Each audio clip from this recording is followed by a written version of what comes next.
Hola Ariel, querido, ¿cómo estás? Carlos. Buenas tardes. Bien, muy bien, muy bien. Estaba buscando el sonido, el volumen, mi vida y todas esas cosas. Está Pero bueno, bien, está ahí estamos. perfecto. Todo Estoy tranquilo, tratando de ¿vos? despeinarme un poco más. Bueno, pero Yo mirá, estoy me, tranquilo, sí. me puse como vos, un poquito el pelo así despatarrado, para estar al mismo tono, ¿no? Me parece muy bien. Ahí veo que se une Juanqui Jurado, así que para mí ya está, bueno, y Nahuel Faedo, que no sé si nos escucha desde España o desde acá, pero, Bueno, pero siempre es un gusto. sí, también se suma Guido Herrera, arquero de Talleres de Córdoba, que también tenemos una linda relación. Así que bueno, el ambiente del fútbol de a poquito se va sumando a esta charla que vamos a tener junto con Ariel Yer. Para quienes no sepan, Ariel el año pasado fue mi docente. Lamentablemente solamente el año pasado tenés ese título, porque me hubiese gustado este año también tenerte en Deportea, pero no se dio, ¿no? Este año yo estoy más viejo y vos estás más joven y además el mundo tiene un pequeño problemita y eso genera alguna dificultad. Pero siempre estamos aprendiendo todos y todas, de todas y de todos. O sea que son experiencias que como se hagan, veremos cómo aprender. Yo creo que no, mi experiencia en nominado profesor, aunque no me siento eso exactamente siempre, eh, es una posibilidad de aprender de gente que vas conociendo en las aulas, como me ha ocurrido con vos y como me ha ocurrido con muchísima gente. Me siento muy contento de tener esa posibilidad de aprender. Como dicen los buenos entrenadores de fútbol, el otro día me lo decía Manu Fernández, el entrenador de agropecuarios, eh, lo más gratificante que tenés es cuando los otros y las otras te van modificando, y a mí me ocurre eso. Así que seguiré aprendiendo de vos, Diego. Bueno, me alegro. Yo obviamente que he aprendido más cosas de vos, considero eso. Me hice un mate, como siempre yo te cebaba, te lo iba pasando. Bueno, esta vez no te lo voy a poder pasar, pero bueno, seguramente para ir conversando un poco. Y recuerdo lo primero que decías cada vez que entrábamos al aula, que decías, pensemos, pensemos, porque si no pensamos estamos al pedo en el mundo, y cosa que es a mí algo que me marcó y mucho.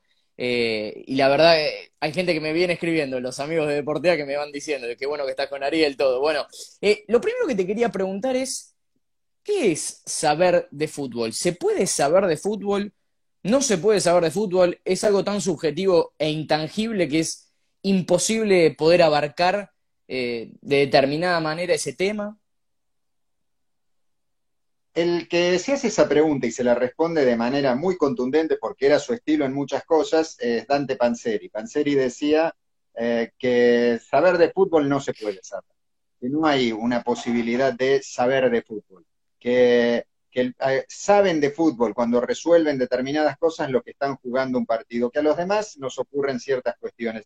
Yo, como hubo un tiempo en el que por admiración a Panzeri, una admiración que conservo al mango, que tengo más que en otro tiempo todavía, por admiración a Panzeri tendía a dar eso como validado, como una verdad. Después me puse a pensar un poco más sobre esas cuestiones, pero no porque me parece que lo que Panzeri hubiera querido era que lo refutáramos justamente, que le diéramos discusión, que le diéramos hasta pelea. Y me parece que hay saberes sectoriales, hay saberes posibles, no hay saberes enteros y definitivos sobre qué es el fútbol. Lo que pasa de Panzeri cuando escribió Fútbol Dinámica de lo Impensado en el final de los 60, lo publicó en el 67 con Editorial Paidós, sigan buscando ese libro, sigan leyendo ese libro, como Lo tengo muchos acá. libros. ¿Lo tenés por ahí? Bueno, yo lo Sí, tengo ahí, tendría lo- que estirar, pero no, ves, acá si giro me quedan unos gráficos que tengo por acomodar y unos pósters, así que es un poco difícil. Pero, y allá me queda algo para cenar a la noche, algún vinito, qué sé yo. Pero de cualquier manera, me parece que la lógica de salir a construir un saber sobre fútbol es un deseo posible. Yo quisiera saber más cosas de fútbol. Yo quisiera tener una relación más de poder precisar mejor por qué algunas cosas se abordan de una manera y no de otra. A lo mejor saber de fútbol implica muchas cosas. Implica eh, saber estudiar qué se siente, cómo se construye el juego, cómo se construye la relación social con el juego. Todo eso me parece que es una colección de saberes súper interesante. Y me parece que es una pregunta que abarca muchísimo, muchísimo. Ahí tenemos luz bien, ¿no? Vos me ves bien. sí, ahí te veo impecable. Pero bueno, No, si querés impecable ya seguir... no voy a estar nunca. No, no, pues si querés seguir con ese concepto que es mucho más importante que la luz. Créeme que es más importante que la luz. No, pero ahí estamos bien. Les saludo ahí a una colección de amigos que veo que pasen, por eso me dejé los anteojos. No vayan a creer que no puedo leer sin anteojos. Créanlo porque es cierto, ya no leo. Ni a vos te veo, Diego. Me parece que el fútbol tiene que ver, es como una invitación a poder pensar de muchas maneras, a poder construir un saber de muchas maneras, a entendernos de muchas maneras. Entonces, tenemos como saberes transitorios de fútbol. Tenemos posibilidades circunstanciales de saber una serie de cosas que tienen que ver con el fútbol. Y eso me parece que va fenómeno. Me agotaron los anteojos, pido disculpas. Saber de fútbol es aprender a verlo con anteojos cuando llegas a mi edad también, pero no con anteojeras. Así que en ese sentido seguimos aprendiendo. Creo que hay saberes de fútbol y lo que tengo más seguro sobre el saber de fútbol es que hay mucha gente que me hace notar que yo no sé de fútbol, que sabe mucho más de fútbol que yo. Bueno, siempre se esconde aquel que se esconde, no, en realidad, que se muestra más por ahí el que le gusta la discusión, el que le gusta gritar sobre fútbol, el que le gusta, en vez de intentar prevalecer su idea por la del otro, por sobre la del otro, intenta imponerla de alguna forma.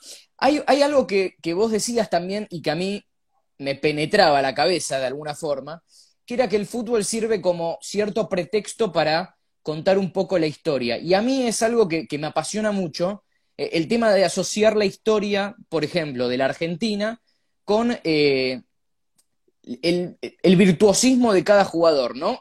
Recuerdo, por ejemplo, Víctor Hugo cuando contaba, en alguna entrevista que le habían hecho, él hablaba de Maradona, el gol a los ingleses, y él lo contaba de alguna forma como que era una superación personal cada vez que él veía pasar a cada inglés.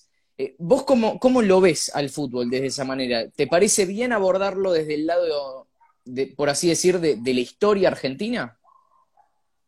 Yo creo que el fútbol es una excusa, un pretexto, un camino para muchas cosas, además de todo lo que es cada vez, que no es siempre la misma vez, cada vez es en sí mismo el fútbol, también el fútbol es un gran camino para vincularse con montones de cosas. A mí el fútbol me llevó al fútbol, pero me sigue llevando a mi papá y a mis hijos, y a mi nietitud, para decirlo, porque se ha ido ampliando.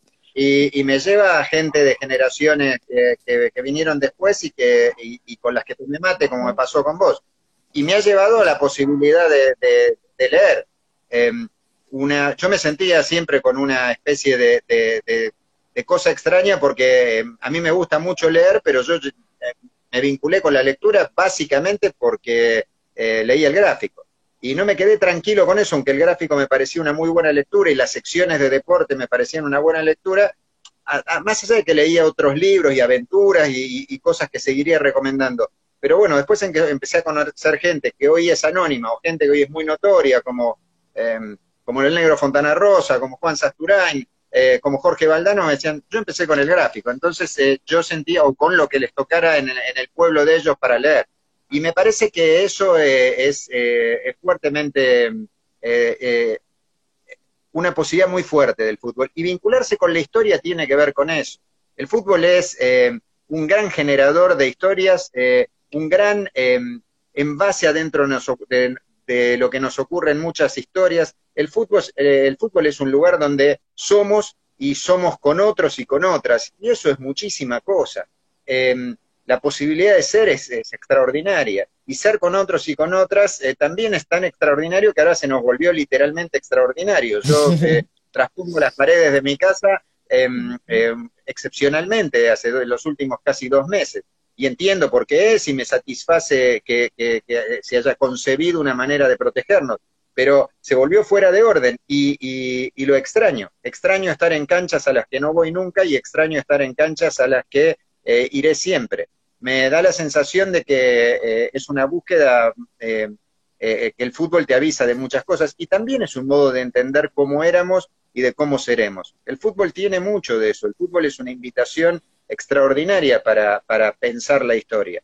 No entendemos, por decir un ejemplo bastante clásico, no entendemos la aparición de la cancha de River o la cancha de Boca en el final de la década del 30 si no entendemos la década del 30. Y me parece que no entendemos del todo la década del 30 en la Argentina, y más que en la Argentina, si no entendemos la emergencia del estadio de River y de Boca en el 38 y en el 40. Digo, esto se me ocurre este ejemplo porque vos tiraste la llave de la historia y en estos días cualquiera que lee en cualquier lugar encuentra rápidamente una referencia a los emparentamientos de este tiempo histórico con la década del 30. Viste que todos los analistas de cualquier corriente, algunos yo prefiero ni leerlos ni escucharlos, pero sé que lo tengo que hacer, dicen, bueno, la década del 30 es lo más parecido que tenemos en términos de depresión de la economía, en aquel momento producto de la ruptura de la burbuja de Wall Street y de la imposición de un poderoso sistema financiero, y ahora producto de una pandemia.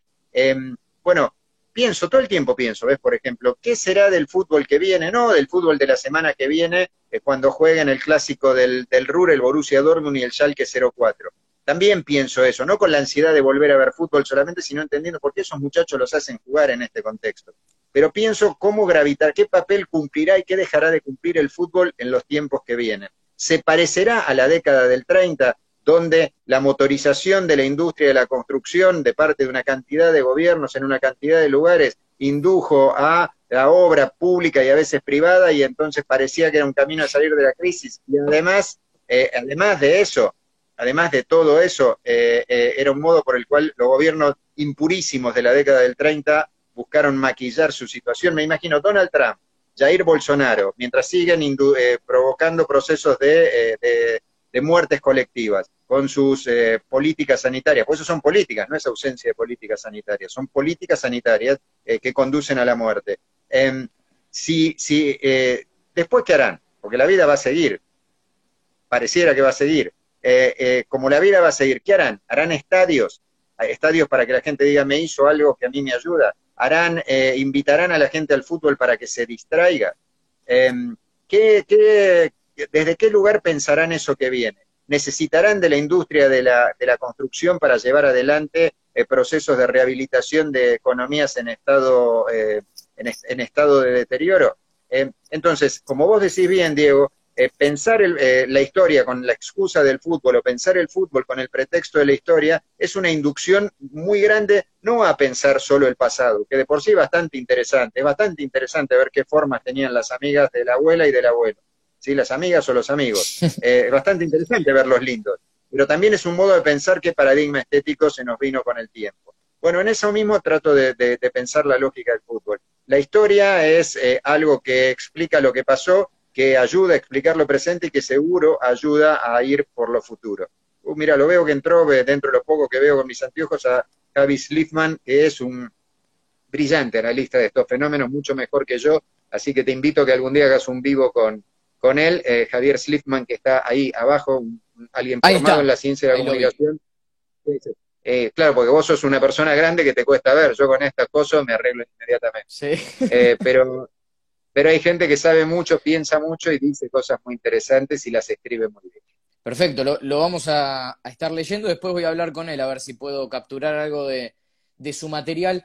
Ariel, vos sos escritor y a mí el hecho de la lectura, no sé por qué, así como vos siempre hablás de lo que es el sentimiento que a uno le genera leer algo, o lo que el que escribe puede transmitir a partir de narrar algo, a mí me lleva como a una época amateur del fútbol. No sé por qué, es un pensamiento personal que tengo, que cada vez que leo a Galeano, o te leo a vos, o leo cualquier escritor, de hecho a Dante Panzeri, cuando leí Dinámica del Empezado, me lleva todo a como si el fútbol siguiera siendo amateur.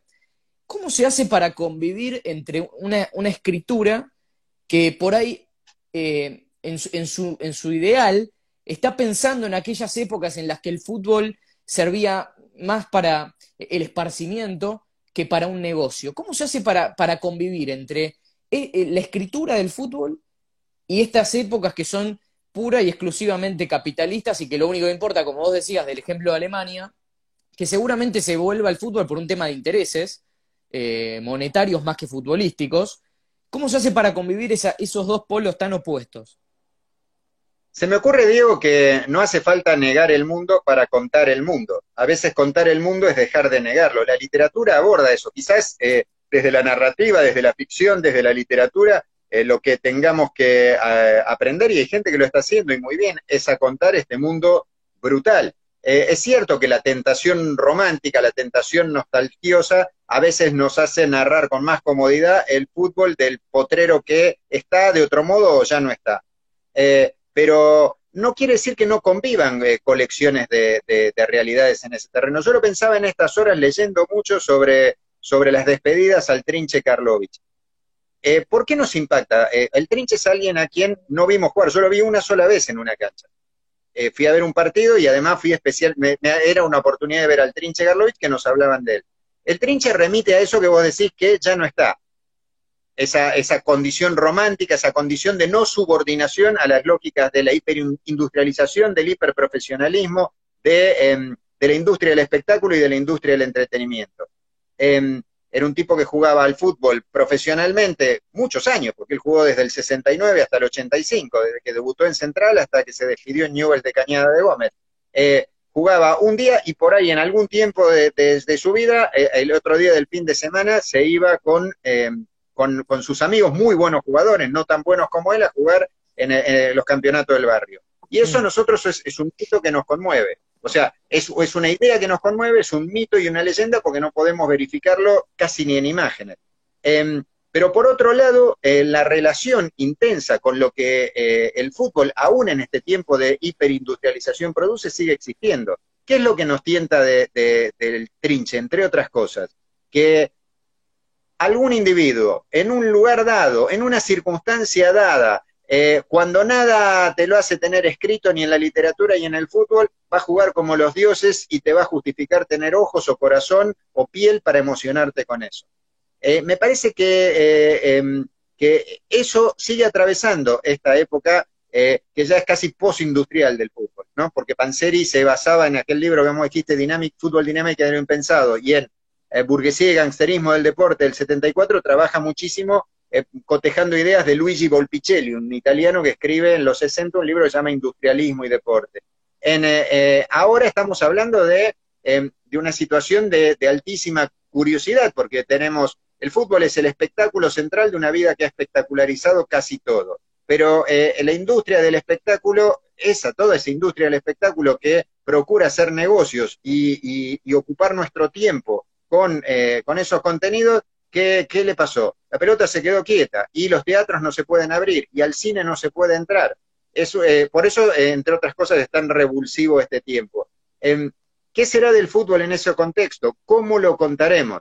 Porque está, como me decía ayer un amigo hincha de Banfield que me llamó, me dice, está el gran cuento de la época. Ya tenemos la narrativa de esta época. Gimnasia, que es un club al que lo han atravesado, si es que existe la suerte, algunas malas suertes, tuvo su momento de más fortuna, no de más mérito, pero sí de más fortuna, en un tiempo infortunado de la humanidad y encima que salvarse del descenso y encima de la mano o de los pies de un dios eterno del fútbol. La gran ficción de este tiempo. Puede ser esa, pero puede ser otra. La gran ficción de este tiempo quizás sea cómo Juan conoció a Juana el 12 de marzo y desde el 15 de marzo que se vienen prometiendo verse y verse para siempre, aunque sea para una sola vez, y no se pueden ver. Quizás la construcción literaria sea esa en este contexto. Es cierto que sería una idealización de lo que no existe, contar el fútbol como si fuera el fútbol de la década del 20. Y como dice la canción de Callejeros, no es conveniente tener nostalgia de lo que ya no será, ¿no? Pero no es que lo poetizan un poco mejor, desde luego. Pero bueno, me parece que es necesario pensar cómo contamos este tiempo, dónde residen las felicidades, las tristezas, la nostalgia o la añoranza de los abrazos que hoy no podemos dar con los brazos, con el fútbol, aún en este tiempo. Me gustaría ver qué escriben mis compañeras y mis compañeros de búsquedas narrativas una hora después de preguntarse por qué carajo estuvieran haciendo el fin de semana que viene, viendo al Schalke 04 contra el Borussia Dortmund. No sé si juegan en Gelsenkirchen o en Dortmund, pero será el clásico del Ruhr más mirado de la historia. Decime si ahí no hay ficción. No, y seguramente, porque yo digo, si el fútbol no despierta una pasión en uno, a ver, por ahí a los que nos vamos convirtiendo, somos un proyecto de periodistas, en caso de los que todavía estamos estudiando, o los que ya lo son, por ahí a veces se pierde la pasión por el equipo que uno es hincha hasta cierto punto porque uno intenta ser de alguna forma objetivo donde reina de alguna forma la subjetividad constante de todas las cosas. Pero digo, ¿qué te puede despertar un Schalke 04 contra el Borussia Dortmund? A mí, por ejemplo, ¿no? Es una opinión personal que si no ve, por ahí me transmite mucho más agropecuario contra Nueva Chicago que un Schalke 04 contra el Borussia Dortmund porque lo siento propio, Está porque bien, siento que es de acá. sí, pero en esa lógica yo planteo, digo, espera que tendría que bajar que hace ruido el WhatsApp, pero si no me electrocuto si toco todo. Eh, me da la sensación, Diego, que es como si vos dijeras, en este momento, vos quisieras compartir tu mate con la persona que más te gusta, que más te excita, que más te conmueve en el mundo. Pero lo que hay soy yo, ¿sí? Un señor grande que se está poniendo más grande en un tiempo en el que no puede abrazar a los nietos y no por eso está deprimido ni triste, estará por otras cosas. Hay que ver lo que Pero, a uno le y no excita sé, también, ¿no? Por ahí me no, excita por el supuesto, hecho de sí, la conversación. no, eso es posible, pero no podés, no tenés mucho margen. Inclusive con otra persona tendrías que resolver a través de estos términos. Bueno, en ese contexto que estamos planteando, que vos me estás planteando, aparece lo posible. Nosotros vivimos en la era de la espectacularización de casi todas las cosas, ¿sí? Te cuentan como un gran espectáculo el no vínculo de dos personas que no conoces que son más o menos famosas. Todo se espectaculariza y da la sensación a veces de que lo no espectacularizado no existe. Este es un tiempo para ponerlo, hay una gran oportunidad para poner en cuestión. Si no existiera el saber científico y el saber científico en estado dinámico y potente, o moriríamos todos rápidamente o viviríamos en cuarentena de aquí a la eternidad. Sin embargo, como escribió Antonio Muñoz Molina, un periodista español, un escritor español, es la hora, es el regreso del conocimiento. Después está la gente que hace posta de ese discurso y se va a olvidar de los médicos y de los científicos y de los docentes y de los tipos que saben de fútbol si es que algún día averiguamos qué es saber de fútbol. Porque la cotidianeidad te devora eso y te deja más cómodo una idea de normalidad que te da confort. Aunque la normalidad ya hemos visto que es un estado ilusorio, que es un estado en desvanecimiento, que es una nada que vos te crees que es un todo. En ese andar que estamos planteando todo el tiempo, lo que creo es que te aparecerá lo que te pueda aparecer. Para el fútbol argentino, en una de esas, o del fútbol de la Argentina, se vuelve una gran salida que en algún otro lado jueguen al fútbol, porque eso contiene la presión de que reaparezcan esos partidos que vos dijiste recién y además para la estructura institucional de los clubes, acaso se vuelva una oportunidad de ir a buscar que los jugadores se vayan a jugar a otra parte. Me parece que va a ser un desafío. Ningún tiempo fotocopia los tiempos anteriores, aunque todos los tiempos heredan a todos los tiempos anteriores. Y en esa dimensión, lo que nos espera ahora, lo que viene, diría Marcelo Araujo, es el futuro. Y del futuro solo podemos saber cosas estudiando bien el presente y el pasado. Es un desafío muy grande. A mí me genera mucho entusiasmo pensar qué será de nosotras y de nosotros de acá a 2 meses, de acá a 10 meses, de acá a 20 meses. Sabemos que no va a haber un mundo igual. ¿Será peor por no ser igual, acaso? Bueno, justo hablaste del tiempo, y esto no está arreglado, pero yo acá tenía para finalizar en realidad la entrevista, pero en realidad prefiero hablarlo ahora porque vos sacaste el tema del tiempo. Yo tengo una entrevista que le hicieron a Eduardo Galeano en el año Sí. 2013, y te voy a leer una pequeña cita, quiero saber tu opinión de esto que seguramente lo vas a llenar de elogios después de lo que vas a escuchar, que dice así: soy hijo de los cafés, todo lo que sé se lo debo a ellos, sobre todo el arte de narrar. Lo aprendí escuchando en las mesas de los bares a aquellos maravillosos narradores orales cuyos nombres ignoro, que contaban mentiras prodigiosas y las contaban de tan bella manera que todo lo que contaban volvía a ocurrir cada vez que ellos lo narraban. Soy hijo de esos cafés y de ese Montevideo donde había tiempo para perder el tiempo.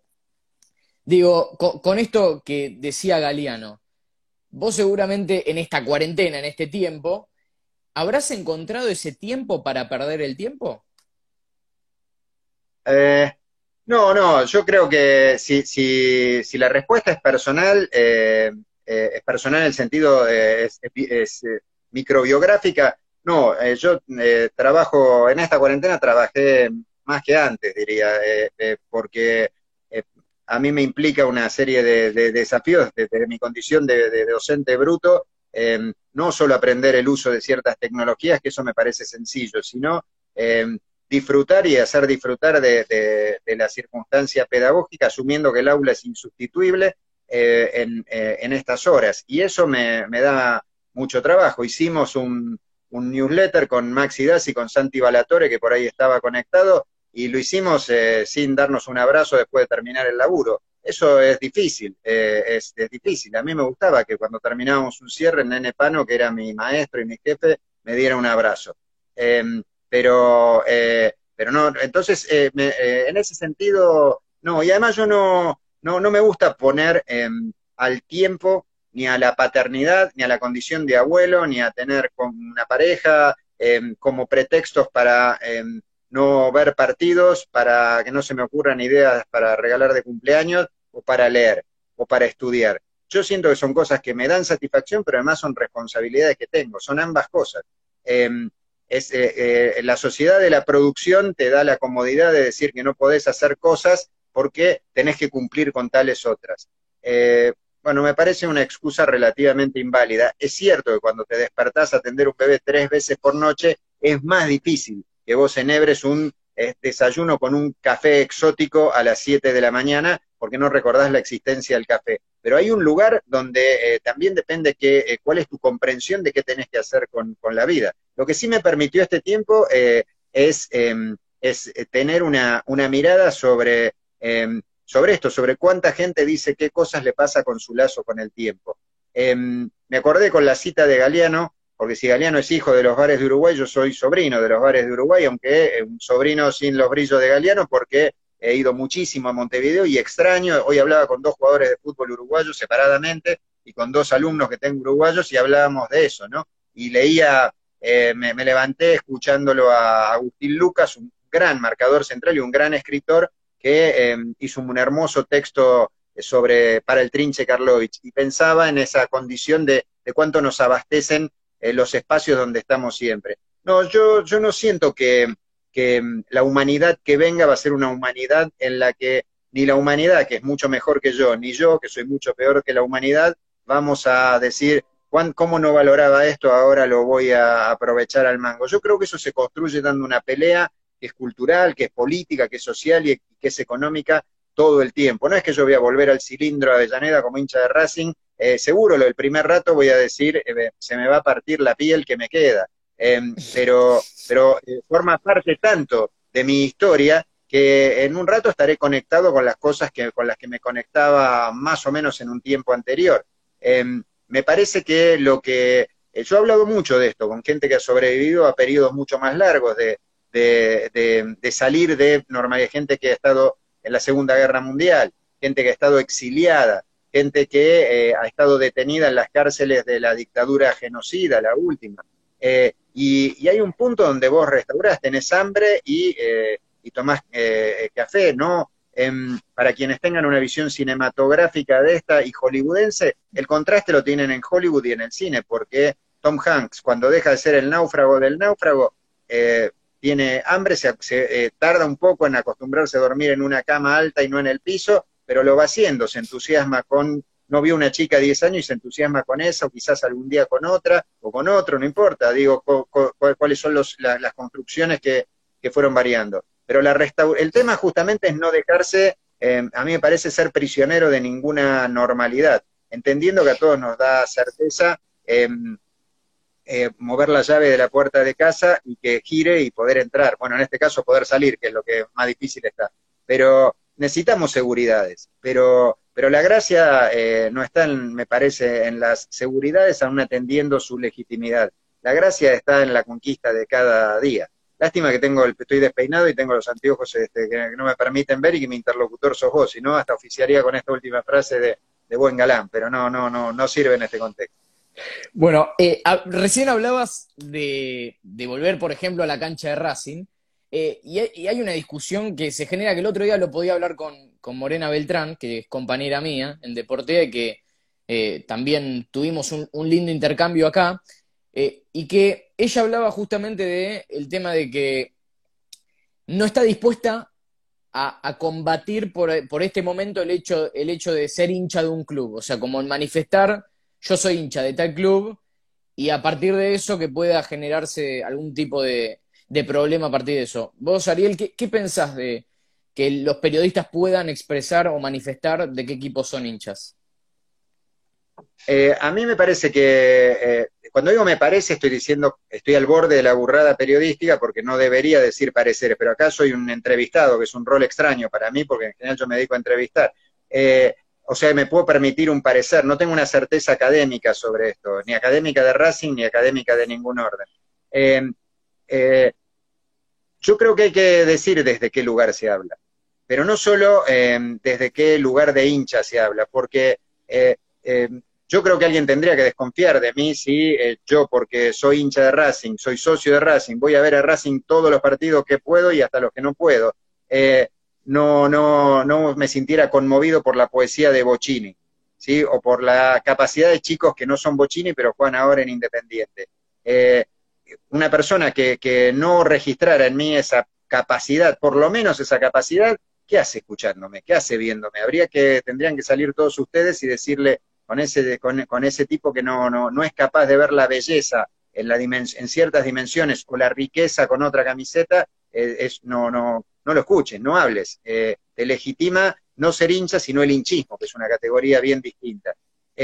Por otro lado, me parece más, yo veo que ha atrapado mucho las discusiones de este tiempo, decir o no decir ser hincha. Inclusive el año pasado en la Feria del Libro de Portea estuve en una mesa Yo sentado al lado de estaba. Martín Souto, eh, eh, y claro, vos estabas, y estaba Morena también, y apareció esto. A mí me gusta decir, mira, el diario de Independent, un histórico diario británico, decía que hablaba desde el Partido Laborista, no desde la línea que estaba en ese momento en el gobierno, sino desde tal otro lugar. Y no por eso decía que el Manchester United había perdido un partido por 3 goles y lo había empatado. Siempre construimos desde la subjetividad. Si no es esto de la neutralización, ahí veo que está comentando Eduardo Freddy, que es un egresado de TEA de la prehistoria deportiva, pero es un muy buen periodista y un muy buen docente de periodismo, él es profe de periodismo. Y yo me olvido, pido disculpas, me olvido y no veo, porque lo veo a Jorgito Salazar Denet, que manda saludos, otro gran periodista y entrañable tipo, y que he ido conociendo y me han permitido aprender de ellos. Me da la sensación de que mucho más desconfiable es que usen el pronominal o el reflexivo, como te lo hayan enseñado gramática, y te digan, ahora dicen tal cosa, ahora se dice tal cosa, ahora se vendrá. No, decime quién lo dice, cuándo lo dice, y cuando vos afirmás, no me digas sos la verdad, decime, yo pienso de tales lugares. A nadie se le ocurriría que Foucault, que Sartre, que Guardiola, que Mourinho, que Panzeri, que Ardizone, digo, por poner gente de distintos lugares, no dijera desde qué lugar comprende las cosas. Vos cuando vas a un terapeuta en tu situación emocional desbaratada porque te acaba de dejar con total sensatez una novia, vos no le decís, dígame si usted es lacaniano o freudiano, pero en algún lugar te manifiesta su comprensión de las cosas, porque no se labura igual. Entonces, ¿por qué no vas a decir? Porque la verdad es imposible en una sociedad como esta que uno no sea hincha de. Y además ser hincha te agrega visiones, no debería restringírtelas. Quizás no te las agrega en el contexto de la emocionalidad inmediata. Pero no, yo creo que a mí los años de ver, yo vi mucho fútbol cuando no me dedicaba al periodismo y vi mucho más fútbol dedicado al periodismo. Y me afianzó la condición de hincha de fútbol y de hincha de mi equipo, de Racing. Ahora, he visto partidos extraordinarios, he visto jugar a Agüero de manera maravillosa, conmovedora. Yo no quería que jugara bien ese día, pero jugaba bien ese día y también otros días. En mi condición de hincha no me paraba a aplaudirlo. Ahora yo decía, el tipo es eso, es un crack. Es un crack, tiene un pique corto tal cosa, tiene tal cosa, tiene una resolución, tiene una audacia así. No voy a decir que es un buen jugador de fútbol. ¿Y cómo no voy a decir yo que soy de Racing? Si él dice que juega para Independiente, si no es una asimetría muy grande. ¿Por qué él tiene que decir quién es y yo que no? Yo elijo qué aspectos quedan para mi privacidad, ¿sí? Yo no pongo las fotos que no quiero. El otro día leía en el newsletter de TEA y de Portea, que el que hicimos con Balatore y con Maxi Das, en una entrevista a Diego Torres, del diario español El País. Y Diego decía, no es cierto que los futbolistas ahora expongan más su privacidad. Exponen lo que quieren poner, lo que quieren conservar como privado. Exponen cosas que inclusive antes no se exponían. Pero lo que quieren mantener privado lo dejan privado. No, después podemos discutir si lo que hacen público vale la pena que sea público. Vale la pena para mí, quizás para ellos sí, o qué tipo de sociedad y de construcción política y comunicacional hace que sean públicas ciertas cosas. Pero, ¿cómo uno no va a poder decir desde qué siente y de dónde habla? ¿Qué tengo que hacer? ¿Tengo que esconder a mi pareja porque me gusta más estar con ella, me entusiasma más estar con ella que con mis amigos de la cancha de wrestling? Tengo que decir, no, yo no tengo relación con nadie. No digo que mostrarla, ponerla en fotos todo el tiempo. Lo que estoy planteando es, yo tengo que decir que no tengo un amor de estas características. No tengo madre, no quiero a nadie como madre.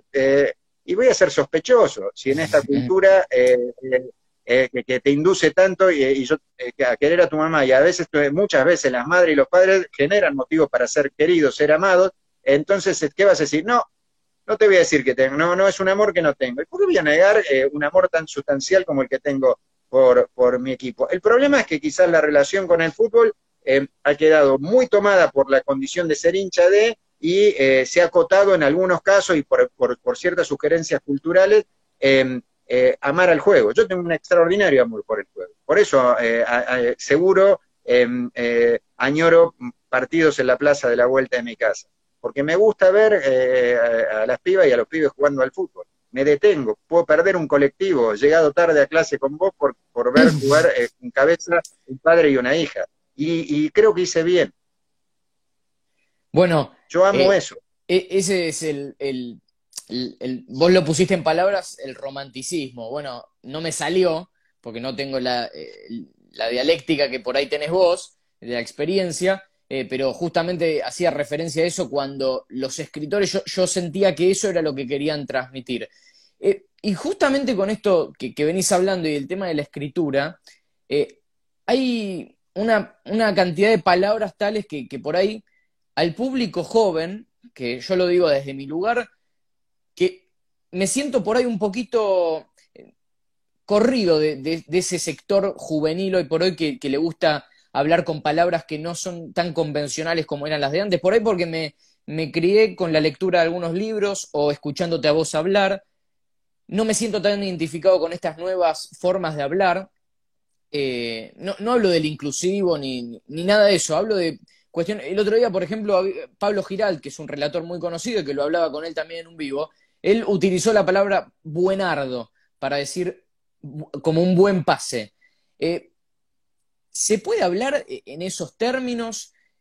A ver, porque esto me lleva también a la pregunta de ¿qué es hablar mal o hablar bien? Porque si vos decís que se habla mal, pero si toda una sociedad en un contexto determinado acepta dicha palabra como algo que es común, de uso común, entonces no están hablando mal, están hablando bien. No, yo no usaría hablar mal o bien. Le mando un saludo ahí a Carlitos Lema, que lo escucho relatar seguido. Hicimos un laburo en el 95 con Carlitos en Deportiva. Imagínate. Yo ni era un plan en ese momento. Claro. Imagínate lo viejo que está Carlitos, porque yo estoy igual.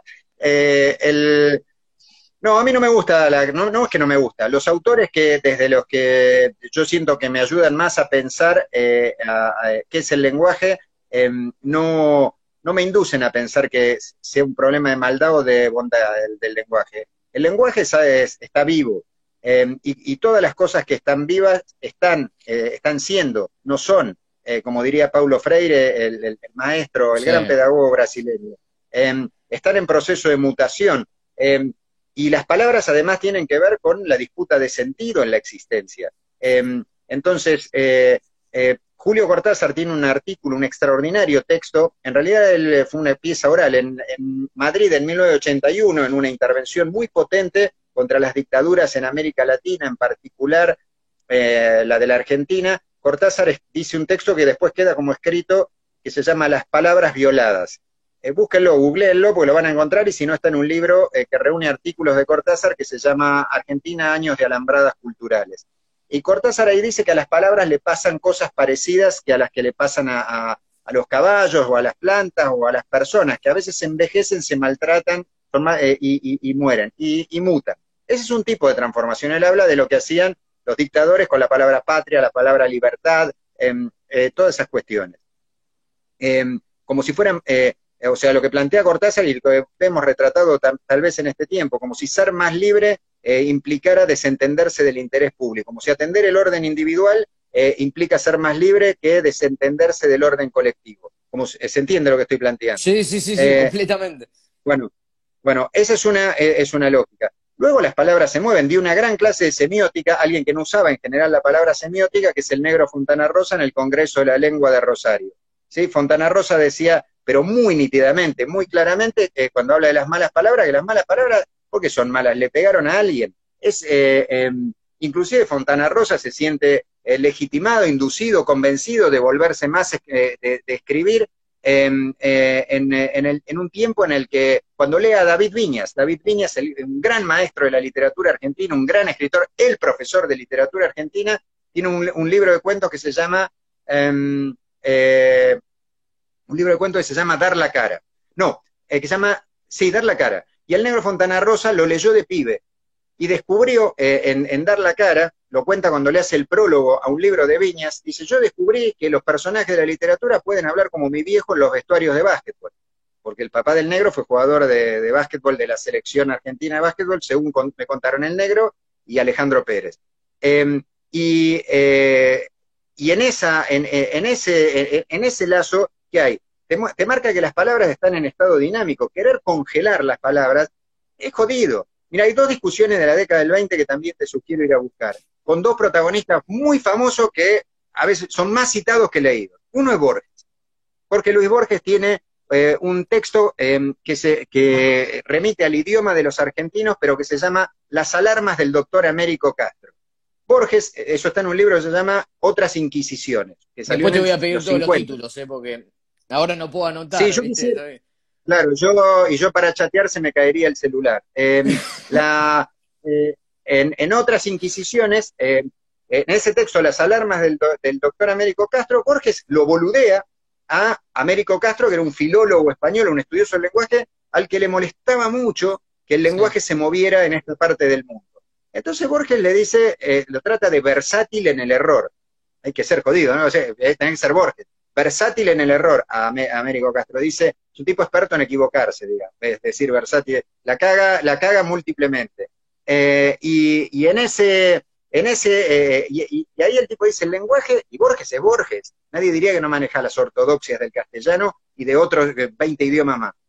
Pero pero dice, mira, el lenguaje se mueve. Y en la década del 20, Roberto Art, un gran escritor, un gran periodista argentino, lo atiende a cachetazos literarios, digamos, a alguien que dice desde Chile, un argentino, que el idioma en la Argentina está pasando por una etapa terrible. ¿Qué le contesta? Final de la década del 20, comienzo de la década del 30.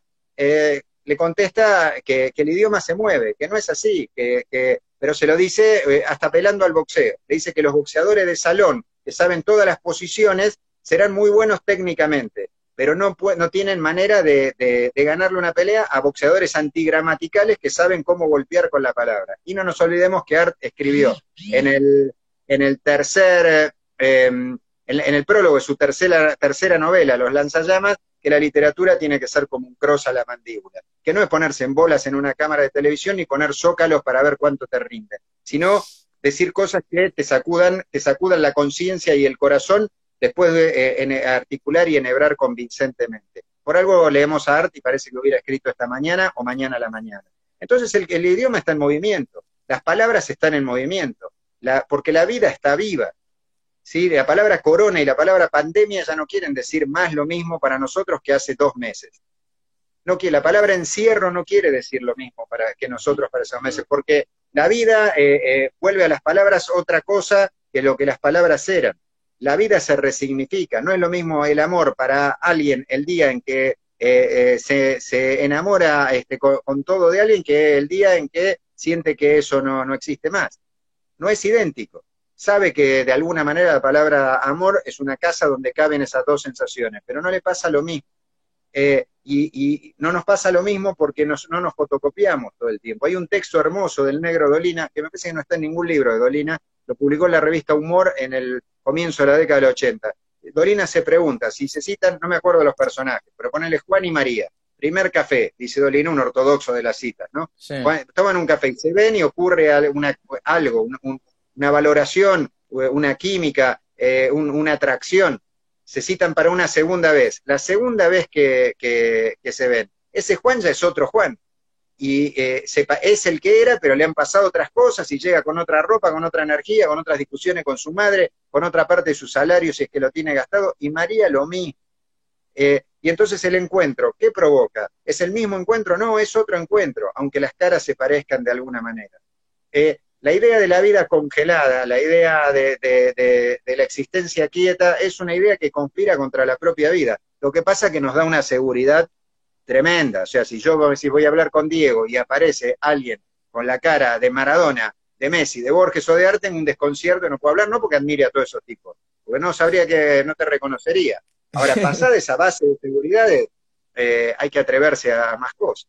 Bueno, justamente saludamos a Guillermo Knoll, que él no me conoce a mí. Una vez yo era productor de un programa que él vino, en un programa que se llama Salimos Jugando, que él vino a presentar su libro de los locos del fútbol, pero seguramente Sí.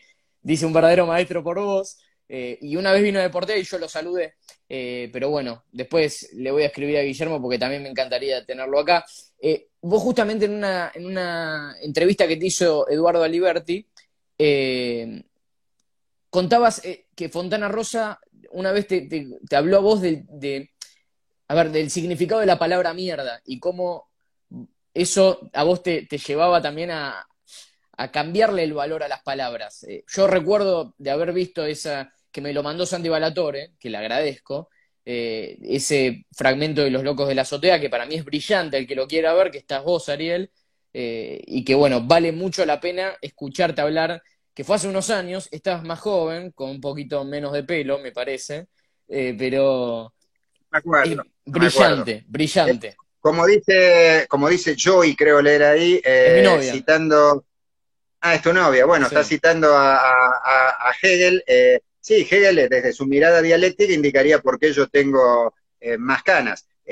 A mí me gusta, después lo discutiré con Joy en algún momento, me gusta la derivación de la dialéctica que plantea Hegel hacia otros señores, no voy a citar algunos, me gusta cómo baja la dialéctica a otro lugar Carlos Marx y cómo lo baja ese concepto que tiró Joy, Paulo Freire al ciclo pedagógico. Claro, no somos, estamos siendo.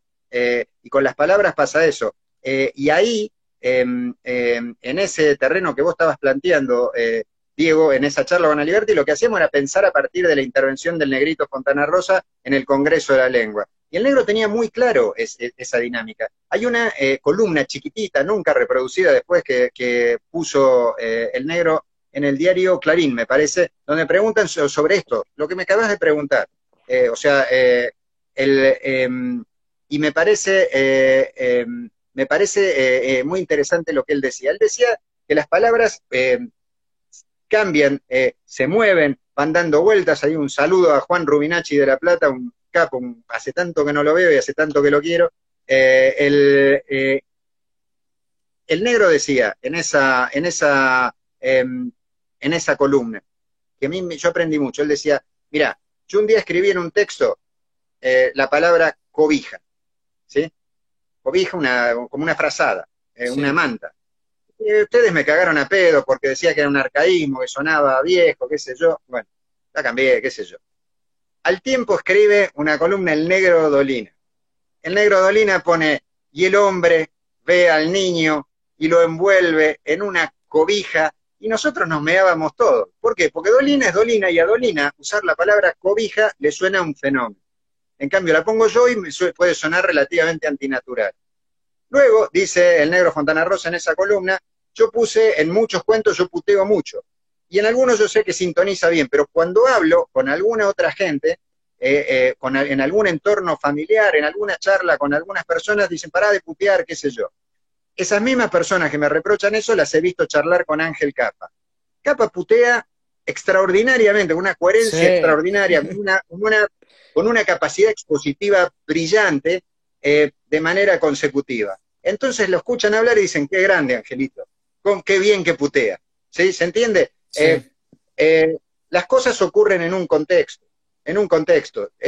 No está mal ducharse, no está mal lavarse las manos, pero como yo no soy un técnico en higiene, y me duché hace una hora, entonces no tiene sentido que lo haga en público y en una entrevista en la que estamos charlando otra cosa. Las cosas ocurren en un estado de contextualización. Entonces, nosotros podemos hablar a partir de la sugerencia de Joy y de Hegel, podemos hablar de Paulo Freire, podemos hablar de Panzeri. Cuando vos estás preguntando cuántos centavos te faltan o te sobran al señor que te atiende en un pago fácil para pagar la cuenta del gas, por ahí tiene tanto interés en Hegel como vos. Pero en ese momento discutir de centavos, si vos le citás a Hegel, no tiene sentido, porque no explica el centavismo de la factura del gas.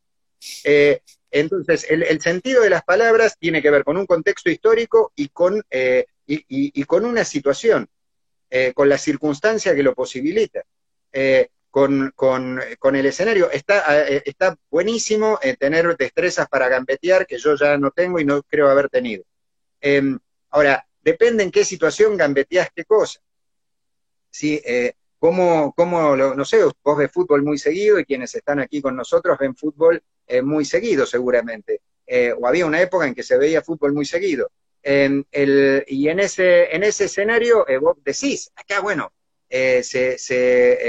pueden ocurrir tales cosas o tales otras. Hago esto en este contexto y hago tal otra cosa.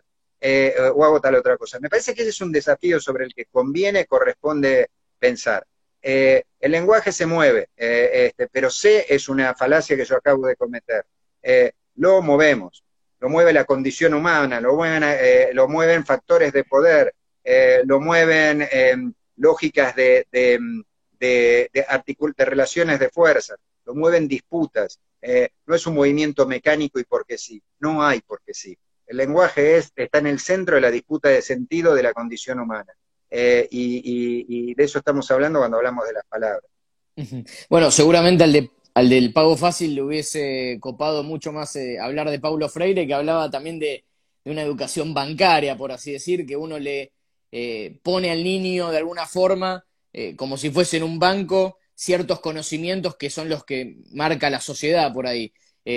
O por lo menos es lo que yo pude haber entendido de los textos que leí de Paulo Freire. Pero para ir cerrando, Ariel, porque esto se nos corta a las 7 y no quiero estar en la mitad de una explicación, empecé a hacer algunos videos ahora con ciertas jugadas de algunos jugadores, esto nada que ver a lo que veníamos hablando, y que le saco completamente todo lo que es el sonido ambiente a la cancha y pongo la música que a mí me transmite. Y vos también hablabas en esa entrevista con Aliberti de la música, la palabra música, que a vos te gusta el sentido de la palabra música y que no solamente significa lo que es la música en sí, sino que significa muchas cosas.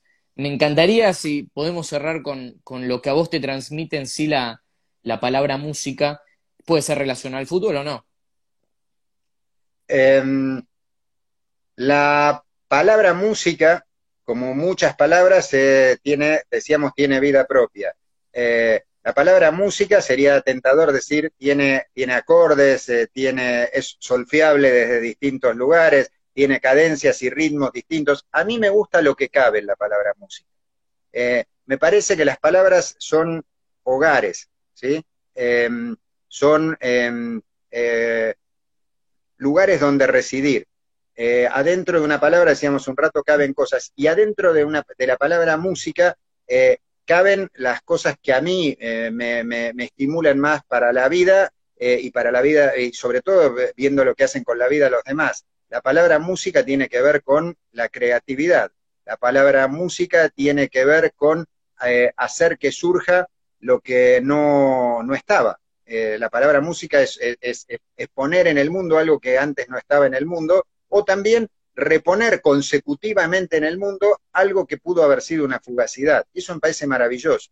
Cuando escucho a un vecino que tengo acá enfrente y dice, y pone poemas de Homero Mansi musicalizados por Aníbal Troilo. Mansi murió en el comienzo de los 50, Troilo en el 75. Pasó un tiempo. Y suenan, y el tipo, yo me doy cuenta que se conmueve, y no es que se quiere tirar abajo del departamento por eso, ¿sí?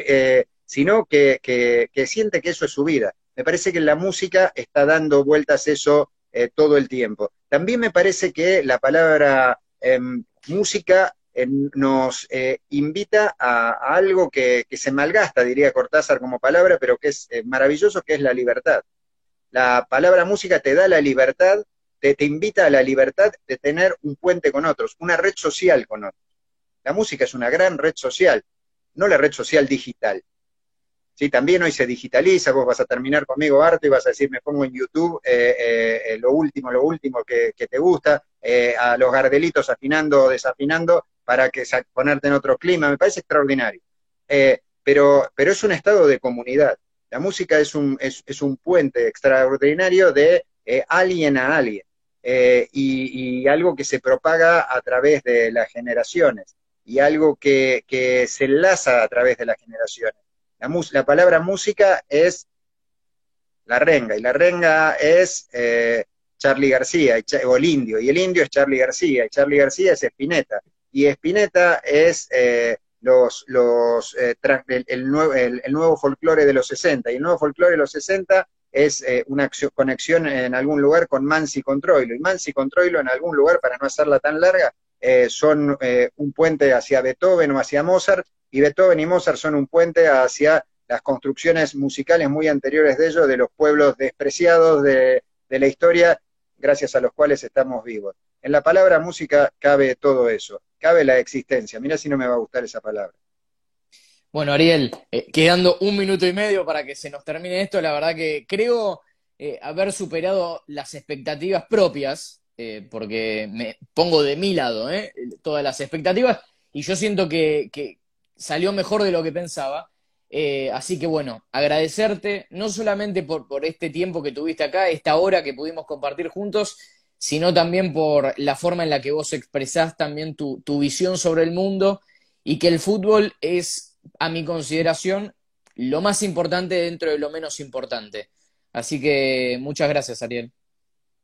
No, gracias, es al revés. Gracias por la invitación a pensar. Es una de las más humanas invitaciones. Así que no sé el resto del tiempo, pero en este rato fui una persona porque me hiciste pensar y yo lo agradezco enormemente. Bueno, muchísimas gracias. Ahí estaba Ariel Sher, un grande, como escritor, docente, periodista y todo. Chau. Abrazo grande.